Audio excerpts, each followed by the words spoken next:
morning. Good morning, guys. Hi, guys. Get all the fans. Thanks for coming in, Sophia. Hi. How are you? I'm good. So happy to be here. How's everyone doing? Good. Hi. Great to have you. So we just saw your music video for Yes. Back to Beautiful. Stunning. I have Thank to say, you. when I saw it first, it reminded me of the house in Beauty and the Beast. You know what? When I saw Beauty and the Beast, I was like, wait a second. Those stairs look familiar. That's my music Which is video. so amazing. Thank you. So talk to me a bit about the song, first of all. So I know it's Alan Walker. Yes. And then Julia Michaels wrote it too, right? Yes, exactly. So she obviously is...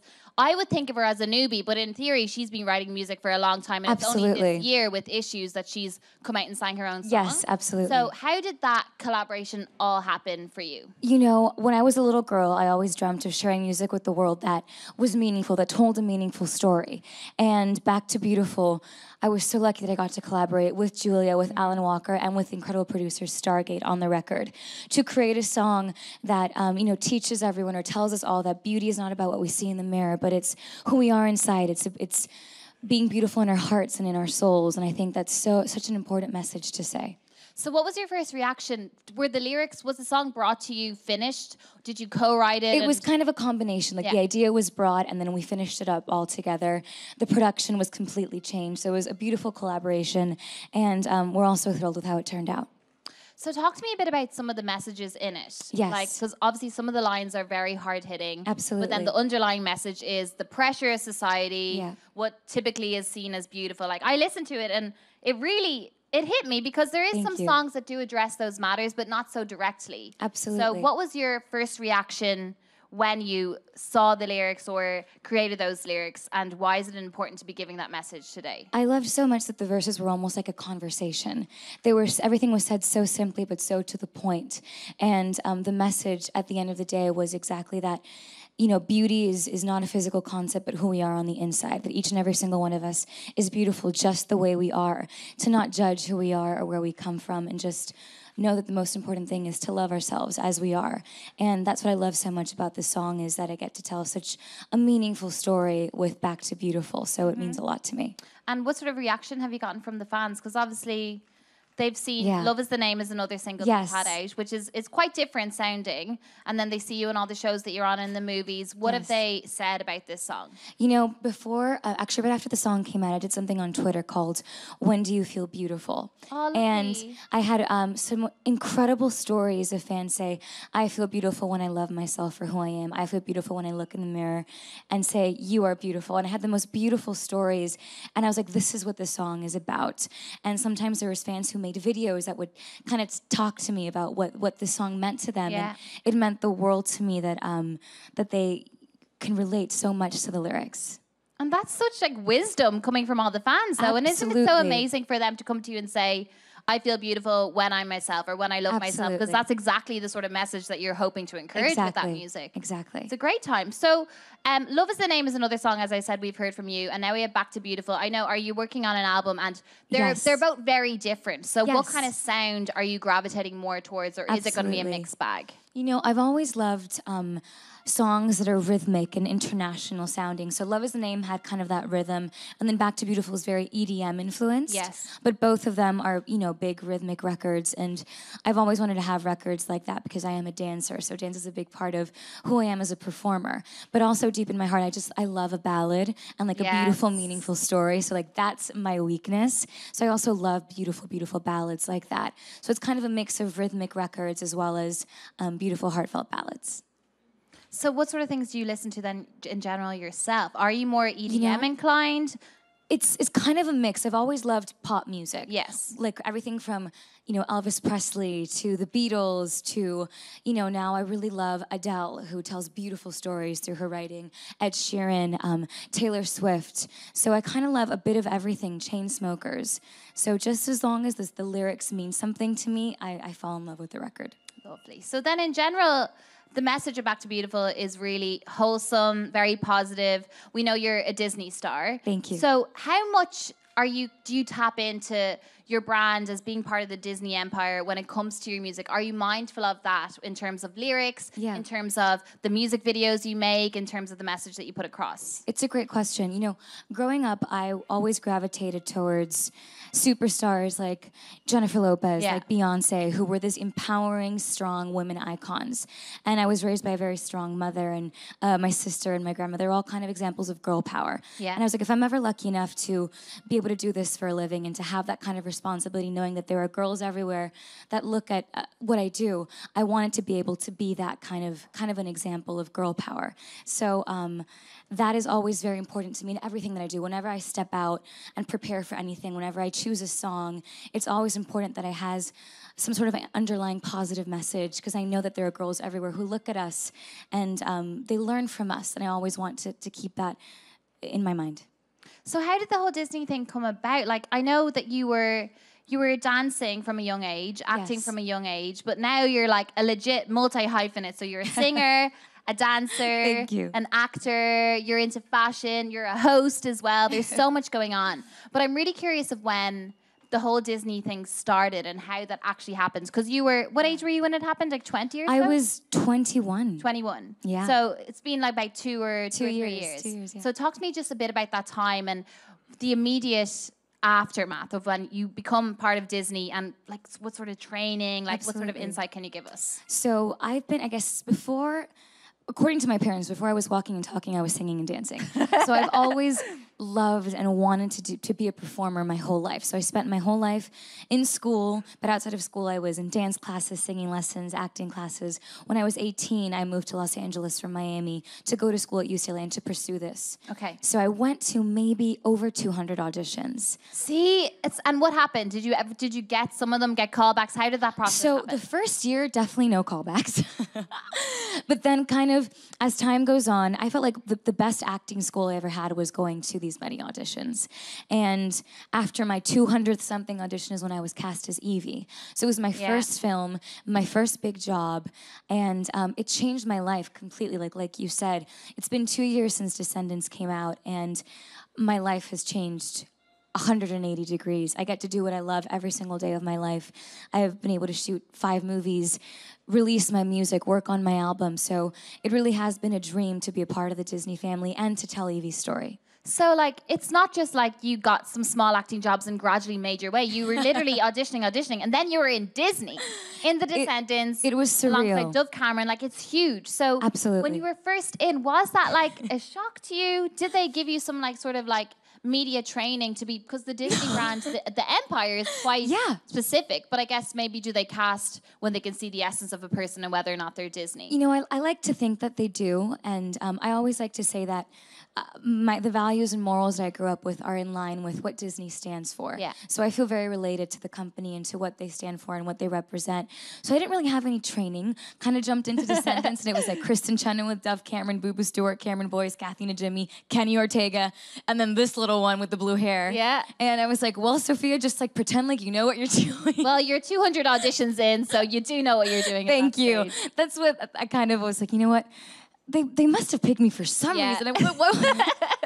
But you know, I had the incredible guidance of Kenny and all the actors on set, and it was a really incredible experience, and I learned from them every single day. And dancing and singing I've been doing my whole life. Yeah. So that for me was so amazing to be able to do in this film, and acting is just something that I love so much. So it kind of reunited everything that I love. So for those of us who are watching that don't know, Kenny Ortega. Yes, Kenny Ortega, yeah. He is a choreographer, right, and director. Yes, so he directed, you guys know High School Musical. Yes. Michael Jackson. How could we not? So all of Michael Jackson's videos, his tours, he's legendary. He did Dirty Dancing as well. So he's really legendary, and he also directed and choreographed Descendants 1 and now Descendants 2.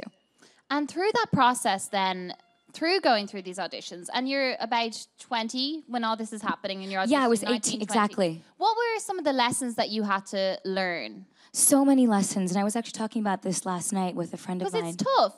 It is, and you have to really, you know, in this business, I always say there's a lot of closed doors, a lot of no's, and a lot of songs that no one ever wants to hear.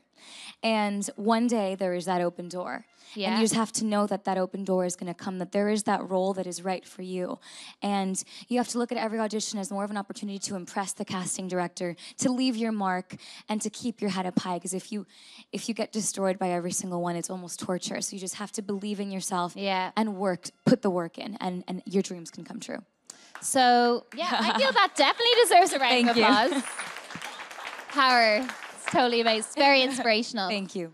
So we know that you've already played Cinderella. So Cinderella, If the Shoe Fits. Yes. And we know that you've seen Beauty and the Beast. Yes. With Emma Watson. Absolutely. I saw it over the weekend. It's absolutely incredible. Stunning. So they're making live action remakes of that extent of Beauty and the Beast. Absolutely. Of so many movies. There's everything from Pinocchio, Tinkerbell's getting They're her gonna own do one. No way. And apparently Reese Witherspoon is associated with it. I just read it on some random article. Are you kidding me? Not sure if it's true. true. And I've also heard like some rumor that Emma Stone is going to play Cruella.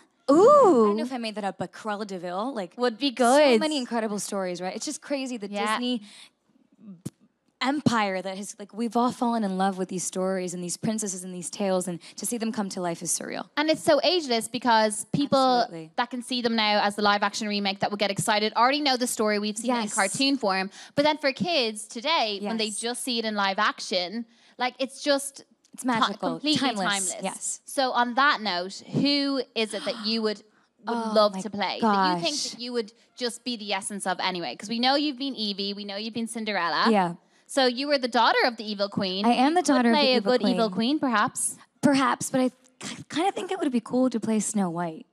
It would be. Kind of a twist in the story. White. They are doing Snow White. I've always loved Snow White. So Snow White or Esmeralda from The Hunchback of Notre Dame. Esmeralda's Which lovely. I think is such a beautiful story, such beautiful music. Really sad story. Really sad, but such a powerful story. Like, especially nowadays, I think it would mean so much to the world. It would. I'll take anything, really, if anyone's listening. You're already a Disney star. I'm Thank sure you. you're definitely in the mix. So speaking of Disney, Radio Disney Music Awards. Yes. We know you're a host of them. Absolutely. They're at the end of August, at the end of April, isn't it? Yes, April 30th on Disney Channel. So tell us a little bit about your part in that. Because I know last year was your first ever live performance of Love Is the Name. And now you're back there after an amazing year as a host. Thank you. So talk to me a bit about what's going to happen. You know, the RDMAs have had a really special place in my heart. 2 years ago, it was the first red carpet I ever walked. Zendaya was hosting. I remember I walked the carpet as Zendaya was walking it. I was like, oh my God, like trying to learn from her posing. Yeah. And then the next year, I went as a performer. And that year, you know, everyone from Joe Jonas to Gwen Stefani, Ariana Grande were performing. I was like, what am I doing on stage? It was one of those really surreal career moments. And it was my first live performance ever.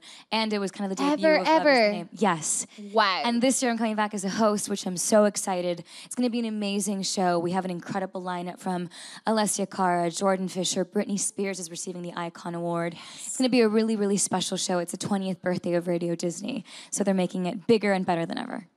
And so now going back as a host. As a host. Like, does that make you reassess the whole past year and just be like, what? Absolutely. How did this all happen? It's like, what a year it's been. It's been a really beautiful ride.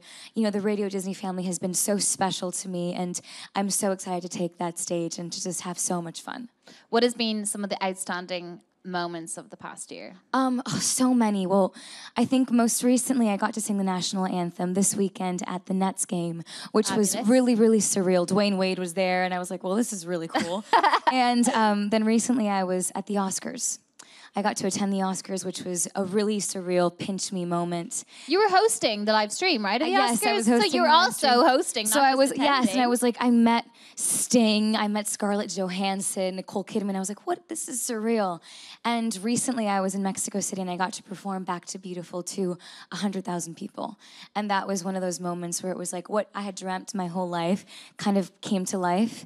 And it was a pinch me moment for sure. Something that's very special, it seems, about you is that you're able to be so aware of what you're going through while you're going through it and how much you appreciate it. And it's a really good indication of just mindfulness and appreciation. So how do you kind of, I guess, keep that wisdom and keep yourself grounded like that? Is there things that you do, or is it your upbringing? What do you think it is? I think it's my family. You know, in this business, it's a crazy world, as we've all heard, but now being in it, it really is. And I think the most important thing in the world is keeping your family close. No one will protect you, love you, or tell you the truth like your family. My sister's my best friend. We live live together. My mom is the head of my management. We work together, and she's also just an incredible woman. So to keep them close, I think, is the constant reminder of how grateful I am to get to do what I love every single day.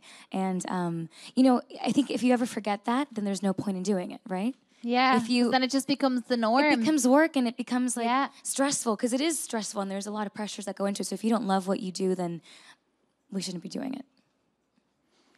What are some of the? I'm just so astounded how it's all happened in more or less 2.5 years. Yeah, it really has. That's what I'm trying to get my head around. It's you blink and here you are. Absolutely. So do you ever have those kind of surreal thoughts, or I guess in theory, then this time 2 years, where do you want to be if you can see everything you've achieved in the past? Question. In 2 years, I would love to have either be on or to have been on a world tour. Yes. To have played Madison Square Garden. All ahead of you. And to continue being in feature films. I really fell in love with acting, and I love that I get to do both. So I would love to have a career in film, have a career in music, and hopefully by that time maybe have a fashion line as well. Yeah, so fashion is also a big thing for you. You were at Paris Fashion Week, weren't you? Yes, I was in Paris Fashion Week. And there was an article about Sophia in Vogue. I got a Vogue article. I was like, we made it. This is for real. That's it. Done. So done. Tell me about when you were younger, when you first started getting into fashion, and the first few clothes that you bought for yourself. Absolutely. So the first things, I probably just realized, the first outfits that I wore were Disney princess outfits. From Belle to Cinderella. I have the photos. I was Belle every year for Halloween. I just loved dressing up, and I loved feeling like a princess and feeling feminine and classy. My mom has incredible taste, and my sister and I really got, I think, our love of fashion from her and from my grandma. And we would just spend our days in her closet. I would put red lipstick on and wrap pearls around my neck. Stunning. And and growing up, I just became really clear that I wanted to be a big part of my career in music and in film, because it's such an important part of you as a performer. Yeah. Fashion is who you are, how you express yourself. And I just love fashion. Icons like Audrey Hepburn, Grace Kelly, just timeless fashion, but still with a twist to make it still edgy. But I just love fashion. So what would your fashion line be like? That's a great question. I really love the line. I was able to go to Paris Fashion Week and to attend the Mugler fashion show, which was designed by David Coma, and I love his design. So maybe to work with him would be surreal. His designs they're very structured, but still very feminine. Mm-hmm. So there's something really beautiful, but yet kind of really cool and edgy about it. So I think it would be something like that. And who are some of the bloggers then, for anyone so listening many. to this? What are the sort of bloggers that she follows on Instagram? Yeah. Who really inspires you? I love Chiara Ferragni. I think she's I love fabulous. Her. Blonde Salad. The blonde salad. I think she's kind of effortless and cool and so chic. I love Song of Style as well. I think she's great. And Chriselle Lim. So many, which was so cool being in Fashion Week. They were all sitting front row as well. And I was like, this is so cool. But it's so many amazing, amazing bloggers. And it's such a beautiful way to express yourself, I think. It is indeed. So today's a very special day because you're here on AOL Build, but yes. also because April 10th is also another really special day for Sophia. It's her birthday. It is. Happy birthday, Sophia. So I feel we have a little treat for you. What? Oh my gosh. From AOL special. Build, we would like to wish you a very happy birthday. Thank you so much. Thank you so much for having a special day here with us. A macaroon? Here you go. Oh, this happy is so birthday. sweet. Okay, I have to make a wish.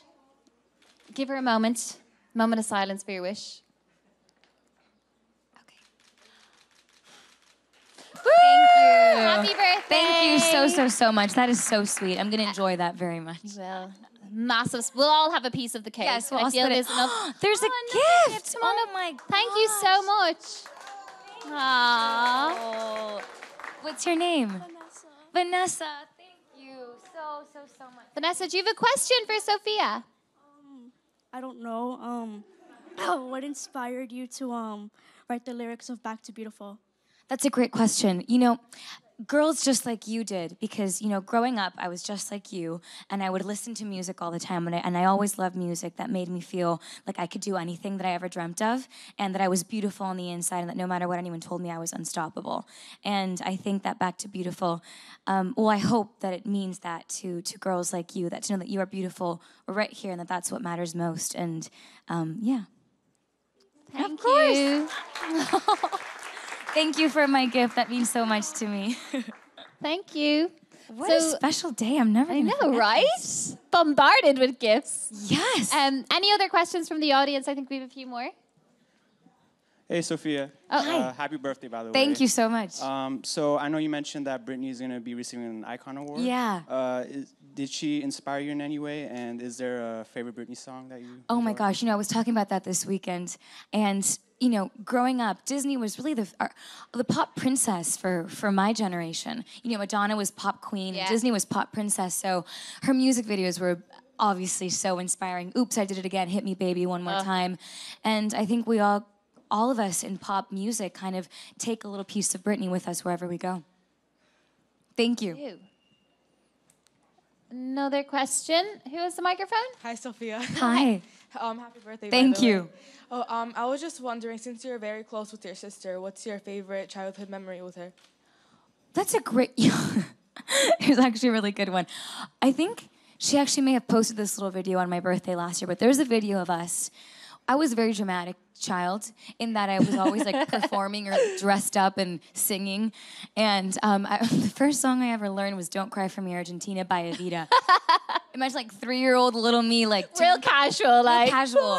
And for some reason, I really enjoyed doing like a hand movement like this. So I was like, "Don't cry for me." So I was like 3, dressed up, I think in a princess gown and a bandana on my head. Don't know why. And I'm just singing "Don't Cry for Me" to the top of my lungs. And my sister just in the background, like with a lollipop, just like. Very impressed on the inside. She's just like unamused, and also she's like, like in front of the camera, like, no more singing, please. But it's just like we had so many memories growing up where she's been such an incredible sense of support for me, and she's just such a special girl. She's graduating college this year, which none of us can believe, but it's a huge accomplishment. We're so proud of her, and she's growing up, but we're best friends. So any memory we have together is special to Are me. you similar? Because I know I saw your mother backstage. Yes, she looks Quite more like my similar. Okay. sister. So my mom is blonde. She's the beautiful blonde over there. She's gonna hide from everyone Oh, right now. So my sister and I are very polar opposites in every way, physically and even in personalities. But I think that's why it works so well. Her love is she's more like a business mind. She loves makeup as well. She's never really been into acting or singing. So it's kind of the perfect balance. Opposites attract. Opposites It attract. exists for a reason. that Yes, phrase. exactly. I think we've one final question. Oh, hello. Hi, Sophia. Hi. Happy birthday. Thank you. I wanted to ask you, what inspired you to make music? Oh, that's a great question. What's your name? Alina. Alina. So Alina, I don't remember a time in my life when I wasn't in love with music, when I didn't imagine myself singing and dancing and performing. I started writing music when I was 10. And I remember we were being babysat by my grandma, and I was with my cousin and my sister. And the song was called "Leave Me Alone." I don't know why. I was very dramatic, but I think I always got inspired by stories that I was told, or stories that I heard, or even songs really inspired me. But for me, in music, I love that as musicians we get to tell stories, whether it is a story about a heartbreak or love or about empowerment. So whenever I feel that kind of spark to tell a beautiful story is when I feel like it's most special. Do you remember what "Leave Me Alone" went like? It was like, "Leave me alone, don't bother me again, because I'm suffering from this heartbreak." Yeah, At 10. 10 years old. At 10, I had A never star was born. And we made like a little band, like me, my sister, and my cousin. He like played the guitar. It was the Was funniest. that the debut song? It was I guess so. I guess we have Rockin' to out. find that. It was so bad. But hey, I think we're improving. It worked. You're here right now. I guess Clearly, so. it was a star in the making. Thank Great you. education at the same time. Thank you so much for coming in. Thank you And so happy much. birthday Thank again. you. I It was hope a you have really a lovely special day. day. Thank you. I Great love to you have guys. you. Thank you so much.